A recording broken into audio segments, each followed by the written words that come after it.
TV presents Taking Up Space, paying tribute to Chadwick Boseman and talking about Black Panther, hosted by Rhonda Roberts-Smith and welcoming back Rachel Luttrell. Hi, welcome to TAP TV. My name is Rhonda Roberts-Smith, and today we want to talk about a life that is lost way too soon, and that is Chadwick Boseman. His passing on August the 28th has left, I think, the world spinning, wondering how this charismatic, humble gentleman could be gone. The impact of his work in Black Panther can be felt globally. And today I want to bring to you my friend Rachel Luttrell, who had the opportunity to work with him. So without further ado, please welcome Miss Rachel Luttrell. Hi, Rachel. Thank you so much for joining me today on TAP TV. It's so happy that I have you to talk to about the Black Panther experience and Chadwick Boseman. I know that the news has just happened. We've just actually heard about it in public ears, but in private ears, was this something that was kind of churning about a little bit during the film, or were people just totally not aware that he was ill? So first of all, let me say, Rhonda, that I was in the Infinity Wars. So I was in Avengers Infinity Wars as part of the Wakanda tribe, as a Jabari warrior. So that's where my experience with the lovely Chadwick came from.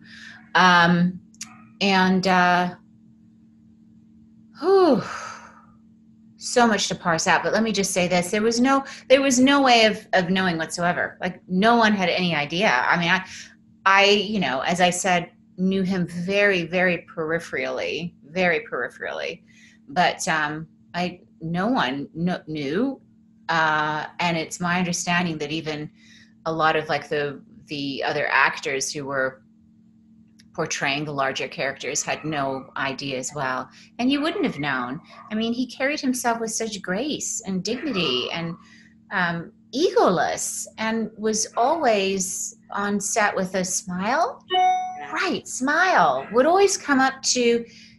Okay, this is from my experience, which, as I said, is very peripheral, but I do want to state this. And you and I both know, because we've been on sets, that there's a very kind of classist system about this industry. And those at the top of the, call sheet, which, for those people who don't know what that is, it's something that indicates when you're meant to be on set and where you're meant to go. And if you're in the cast, there are numbers, and it's very classist. Like, if you're at the top few numbers, then you're treated with a great amount of respect, you're deferred to, you get all kinds of perks, and I have been on sets where I have been that person who is on the top and has gotten all those perks, and I've also been on sets where I've been like, I'm number 54 and I'm just in to do my job for the day. And sometimes you're on set and the people at the top are delightful. And then that all trickles down, and, it's a collaborative effort, which we all love. But all is important, right? Because it's all great things. We're all in it together, regardless of if you're the person who's plugging in the lights so that the actor can look the way they're supposed to, or if you're the person speaking the lines. We're all in it together. But I've also been on sets where the top cast are chilly and awful and ego, and I'm not going to name those sets, although I could, and that's been hideous. But Chadwick had no ego. I mean, you can tell a person's character by how they communicate with someone for whom they have nothing to gain. Right. Yes. Nothing to gain. Of course you're going to be lively and, and on when you're talking to the producer, or you're talking to, another like A-list actor. But when you're talking to people who have no lines, right. In the Avengers, I was part of the stunt team, because of my husband, Lloyd, because of his involvement on it and his amazing work. And so I found myself there. So, I was like a nameless warrior in the way, way back. And every single day he would show up and he would look at the stunt department who were there to be his warriors, and he would say, "Hey guys, how are you?" And he'd walk up and he'd shake people's hands, and he remembered names, and he remembered my name. Yeah. And I remember after like one battle scene, I'm like in the dirt. And I'm like number 600 and something on the dirt. And he literally comes up to me, offers me his hand, pulls me up, smiles. "How you doing today, Rachel?" Yeah. That to me said it all. Yeah. And then to find out that he was there struggling with this illness. Yeah, and he was still doing that. The man was a kind, gentleman, egoless, beautiful person who also happened to be a magnificent actor. Yes, definitely. It's so sad. It's so sad. Like when I heard the news, I was breathless. Both Lloyd and I, my husband, heard the news from within the Marvel community just before, like literally like 5 minutes before, like your phone started pinging with this news. Exactly. And it's so sad. It's like he has left such an impact on the world. An impact on the world, and he is he's left this big space. I mean, so those are my 2 cents. Yeah, no, well, it's sort of like you think, why him, right? And how did this man who had, obviously that one speech he gave about being Black and gifted, that's kind of gone viral, passing, but that young Black gifted male, he did everything I think that he wanted to do. I know there was so much more he wanted to do, but can you imagine one of the important things for him was to be able to create a character, a dignified character that would have a long and lasting effect on the audiences that he was trying to please, and to have that, and then to also know that he was doing that while he was going through so much personal pain. My goodness. I can't imagine. And to hear the story that you just told of him picking you, I remember having a conversation while you were working on the film and you telling me about various different people that you were working with. And when you spoke of him, and that's how I remembered that you had you weren't just, you were peripheral, but you were not, right? Because there's peripheral, like, I'm standing in the back corner and I'm getting my bottle of water that is provided by craft services from a bucket because I can't go to the actual truck. And then there are the people who are actually seen on camera or able to, you're actually getting a costume. You're not bringing your own things from home, right? So let's not get it twisted. Rachel was involved in the film and she's very humble herself. She's saying she's on the periphery, but there's periphery and then there's periphery. So thank you, Rhonda. Yes, I mean, yes, sure. So the fact that you had that kind of contact with him, and I love that image of you being, in the dirt, and literally explain a little bit about being in the dirt when you're shooting these scenes where you are literally, I remember actually calling you one time and you were like, girl, I just ran. Oh, that's right. I ran. Oh my gosh. About 500 meters. Again. Oh my gosh. Right. Exactly. But I mean, yes, just as an aside, first of all, I mean, I'm an actor. So as an aside, this was the first time that I was part of the stunt team, and it's the last time that I was like, Oh, I mean, I know from my husband how hard they work and how, and how talented you have to be, and in order to do, especially when you're the guys that are doing like the fight sequences, etc. I mean, it's like off the chart in terms of your talent and commitment. But I was so exhausted, and yes, so the added bonus of being in a sci-fi movie is that you are battling with things that don't exist. They're not there. They will be painted in afterwards by the visual effects artists. So it's like, okay, guys, you're battling these monsters. They're like 30 feet tall, and they're coming at you. And so there I am, like swinging like crazy. I am like winded. I'm twirling. Because you know me, like you and I are the same. We're going to put our all into it. So I'm doing this cuckoo choreography that I like. Dance background. You're going to kill it. Yeah. You're going to kill it. Exactly. You got to bring it. Yep.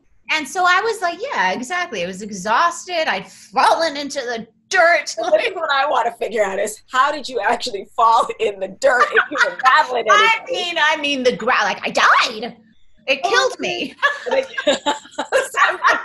fight yourself, and then you fall in the dirt, and you're not fighting anybody. It's not like anybody pushed you in the dirt. You end up in the dirt. Okay. Exactly. But here's another thing. Sometimes you end up in the dirt so that you can stop doing the action and take a break. So I decided that this beast had killed me because I was winded.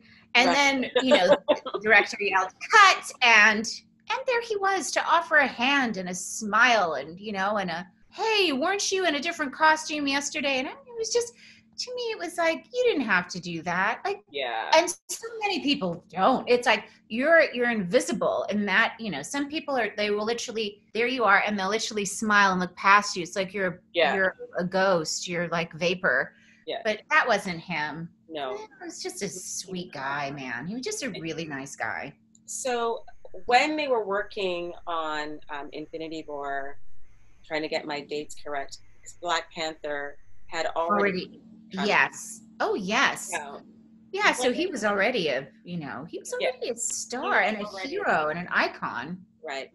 And when you were hearing about the film, working on just the idea of working on Black Panther or being a part of that legacy, right? Because you were in Infinity War, but you were part of the Black Panther plan, right? Yeah. And so, did you know that Black Panther, did you ever imagine that movie could be as huge as it was? I read $13.5 billion so far globally. Wow. This movie how has wonderful. grossed. I mean, first of all, isn't that wonderful? What a great eye-opener for those people who actually, care about the finances of this industry, to know that there is that much market for this. Like, there are that many people who crave stories like this. That's a great eye-opener for Hollywood. Yeah. I felt like, I felt like this is going to be huge. I felt that I did, like in my heart of heart, I was just like, this is going to change so much for so many people. And particularly, I'm getting really emotional about it. Oof, sorry. Okay. But, particularly for like young kids. Yes. Whew. I instantly thought of the impact. Actually, this question I asked my parents. Said, because they don't really go to the movies that much anymore. They're in their 70s. But they saw Black Panther. Yeah. I asked my dad today, I said, Dad, why did you go to Black Panther? And he said, there was so much hype around it. I wanted to see it. I said, okay, but there's hype around a lot of movies. Let's break it down. Why did you really want to see Black Panther? And he was like, Black superhero, man. Coming from my dad in the 70s, superhero. So, and then you remember how people were posting the pictures of them besides the actual poster, getting dressed up in African garb and the whole thing. Why do you think this movie, besides the obvious, had that kind of an impact? What do you think was the sort of like the glue that was making the hype and the actual quality of the movie sort of stick together to make that kind of impact on us? Oh, gosh, I mean, I just feel like it was something that was so needed and people craved so deeply. And they didn't, maybe in many ways didn't even know that they did, but once they were presented with like an actual hero, somebody that you can get behind who looks like me or is similar to me, or and people who are regal and portrayed in like a beautiful way, and they're strong. And I was just thinking about all the, you know, cultural cliches that they subverted in this movie. I mean, it wasn't just Black Panther himself, but it was like his sister, like you know, like we're seeing like a strong young Black female who's a scientist and a genius and an innovator, and then like his guards, they're all women. They're all like strong women. I mean, it was just, there were so many things that were being, that it was like, it was shifting paradigms, and I feel like people were so hungry for that. Yes. And did it in such a beautiful way, such an elegant way, and in a way that was just, this is just how it is. Let's talk about those strong Black women in this movie for a second. Because there's been a lot of chat about, you know, what's going to happen now with. Yeah, sure.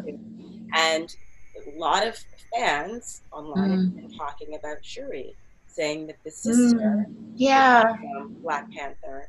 And the idea that was sort of thrown out in our own house was Nakia, the love interest, that she should become Black Panther. Right. And I actually had an idea. It's like, I wonder if they're going to find a way to resurrect Killmonger, and that he might become Panther. I know you have thoughts on that. Sure.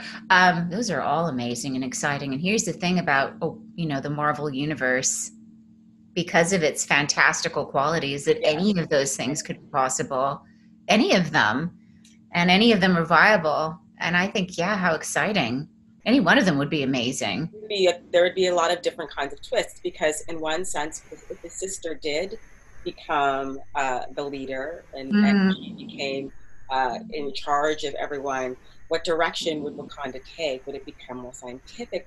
Would their lives become I don't know, more scientifically evolved? Like, would there be more different types of machinery? Exactly. Who knows? You know, and then if it was Nakia that took over, would the financial aid, would the aid for countries that were ailing or suffering in Africa, would that become the focus? Because that was her sort of, that was her passion. That was her passion. And then if Killmonger decided to sort of resurrect him and redirect him, what would that mean? What would that look like? You know, so many. So there's so many different ways. I don't know. We were having the conversation as well as a family, and I think my daughter was kind of thinking, let the scientist, you know, she's very decisive. I love that. I love how that she caught on to that character and loved that character so much. My Ridley loved that character too. Oh, she just loved her. Well, I think that because she was funny. Yeah, she was funny. She didn't take herself seriously. She was so smart. Very smart, very quick, and was making a lot of decisions. Yes, exactly. Which I think was quite interesting, that she did not have the suit on, and she did not like get into the battles in the same way that everybody else did, but she had a solution to problems all the time. You know? The same with Nakia, also had solutions to problems. I found actually in the movie, if I really thought about it, the women tended to have the solutions to the problem, and I don't know if that was intentional in the writing. But even if you look at the warrior women that were the Dora, and oh my goodness, I was telling a friend of mine how you and Lloyd almost presented an opportunity for me to be one of those women. God, you would have been so good. And I said I would have happily shaved this little peanut head. I would have shaved it just to be like, get a staff and do all the stuff for sure. Yeah. Oh man, you would have been. Right? I know. It's so deep in so many ways, Rhonda. It's so deep. I mean, losing him at this point, in our history with, oh my goodness, all the devastating things that are going on.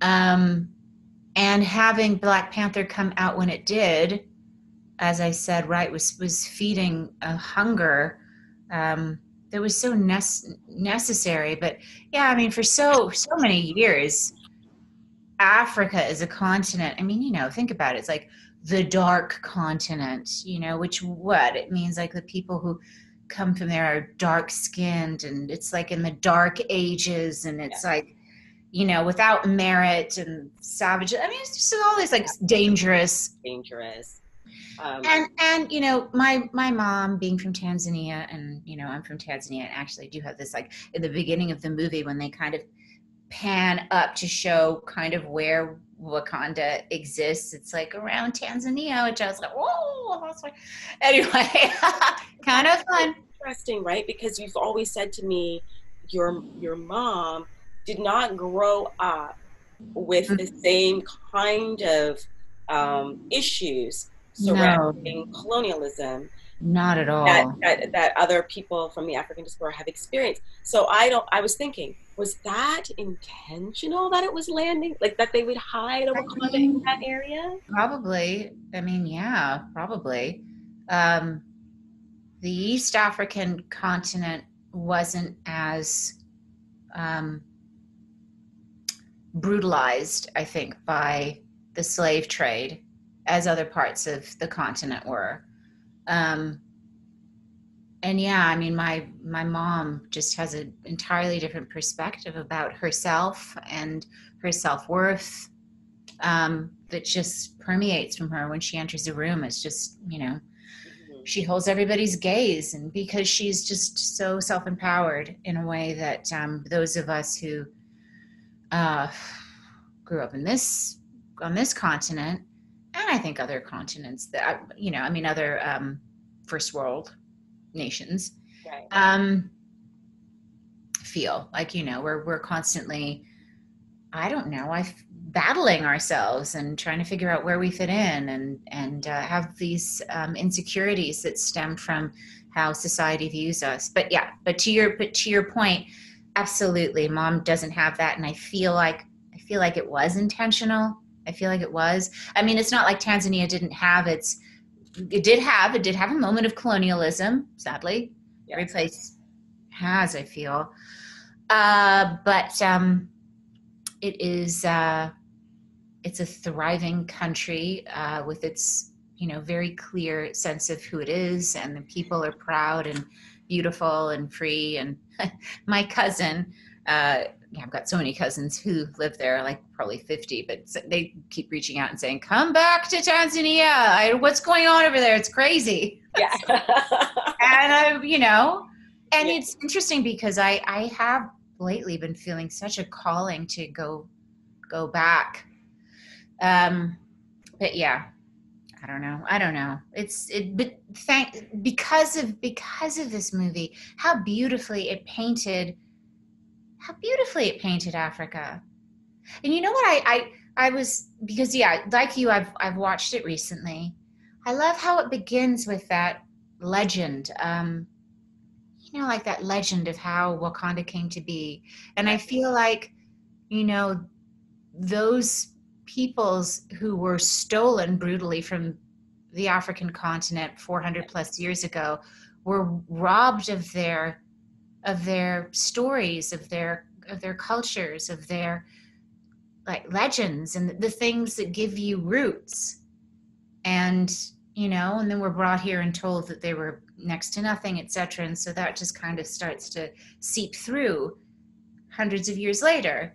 And I loved that it began with that, because it was so strong and so beautiful, and it, and we can all embrace it as something that's ours. It's like, it feels so magical, and because it feels like it like you can take it for your own. Yes. Right? Wakanda suddenly has become an actual place rather than a place created, Yeah.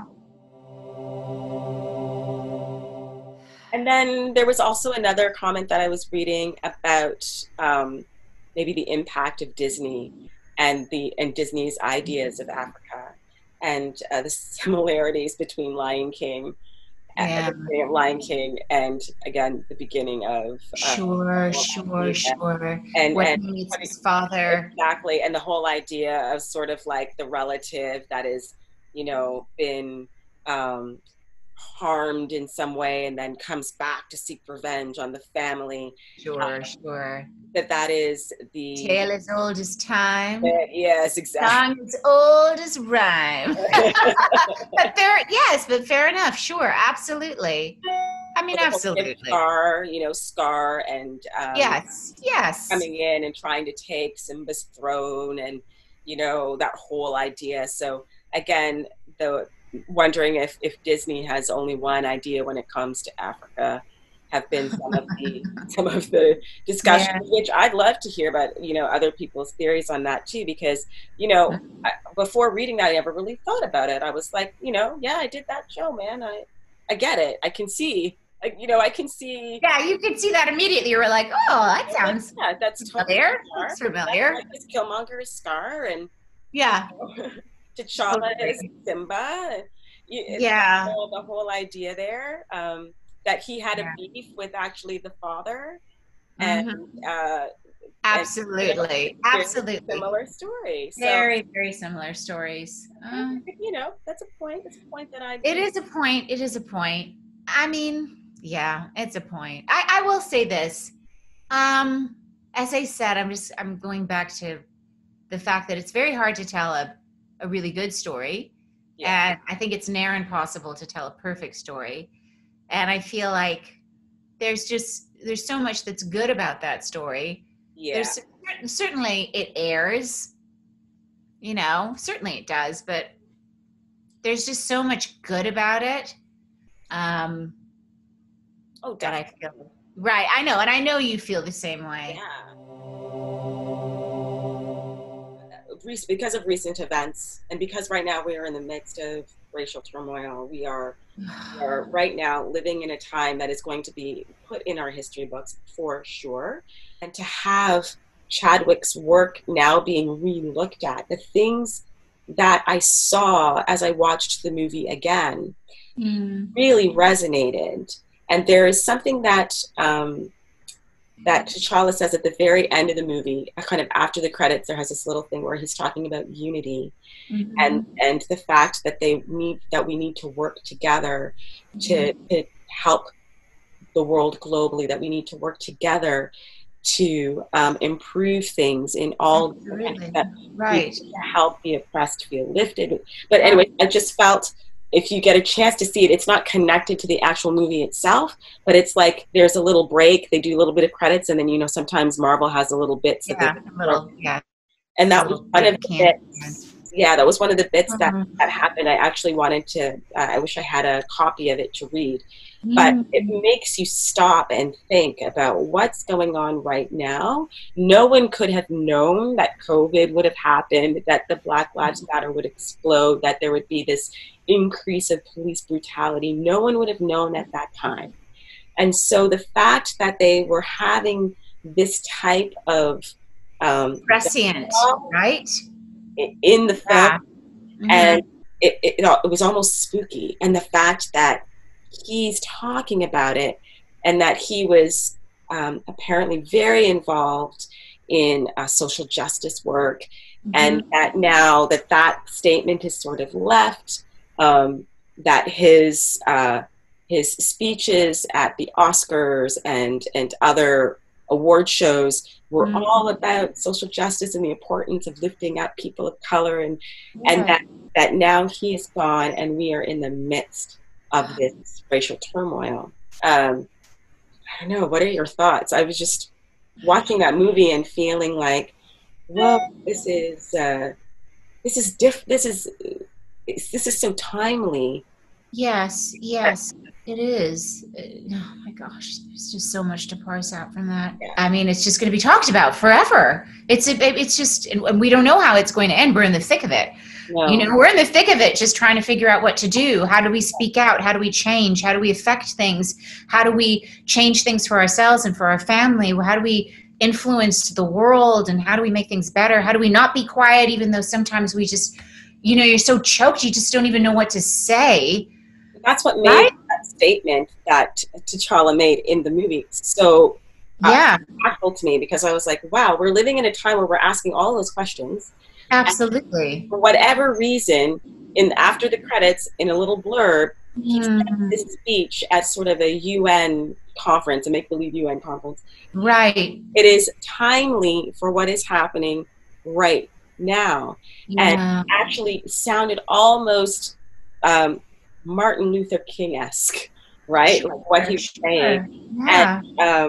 I think that is something that I didn't really think about while I was watching, because the movie was just so slick and the costumes were Of course. It was amazing. beautiful. It was, yeah, you were swept And away by it. and so you're not really listening to the stuff that's kind of lying underneath until you take the time to watch that movie a couple of times, and then Right. you catch or see the small little nuances that are happening Mm, underneath, that are probably going to continue to make an impact on young people.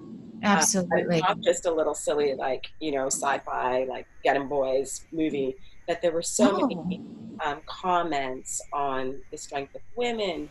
There were yes. comments even on colorism within Yeah. the movie. The Mm-hmm. lead actress was a beautiful, dark-skinned Black woman that was Mm, sophisticated and together and smart yeah. and interesting, right? And Yes. and he didn't need to rescue her. Those No. comments in general, just women in general. She was a strong woman. Like you were Mm, saying, having that science, that added science aspect to the movie, for whatever reason, even before Hidden Figures, that movie, which talked about these science pioneers that we have in the Black mhm. community, the African American Black community, and Yeah. have been hidden for years, that I never knew who they were, but they Right? inspire my daughter to love science. And I thought that they added that female scientist Yeah. perfectly to sort of um, add to the aspect that, yes, we can be scientists, we can be more than just jocks and hip hop artists, right? Like, those are fabulous, natural talent, the whole thing, but that It's we so do much more. to do so much more. So I found that this film was aspirational. Like, it wasn't just Absolutely. inspiring, but it was like, this gives you ideas of Yeah. what and where it is possible. It's not a Yeah. The dream. I'm not saying possibility. Wakanda Absolutely. might be a bit of a dream, but Mm. the ideas of that are Hmm. Absolutely. And I think that's what's so wonderful about it. The fact that it shows everyone, but certainly the younger generations, that they can be so much more. yeah. And on the flip side of that, you can actually don't have to be the actor. You can be the cinematographer. You can be Oh the gosh. makeup artist. You can be the director, the writer. You know, Absolutely. um, Yeah. so to the producer, um, Mm. but you have all of these other, Abilities available to yeah, you. and other Right. aspects of work that you can entertain, uh, Mm-hmm. besides just being the actor, or what you think is the place in the film that matters the most, because the creative team is really Oh, I love what that. It's what puts it perfect. together. Yes. Yeah, And it's like it's so full circle. That's exactly how we began our conversation about how collaborative this industry is yeah, and how it has a tendency to be a little classist, but right. truly everybody is so important to the process. Yes, Yes, and that it's all possible. it's all possible. Possible. And on that lovely note, thank you so much, Rachel, for My taking or talking pleasure. to us about your experience with Chadwick Boseman. Also, talking about some of these really interesting ideas that come up after you're watching Black Panther. And if you haven't had a chance to watch Black Panther, please take the time to watch the movie. If anything, you will be thoroughly entertained. But there's just also so much more. And to Chadwick Boseman, we love and appreciate all of the work that you've done, but we thank you so much for giving us the Black Panther. And on that note, I want to thank you so much, everyone, for joining us on Tab TV, and I hope to see you next time.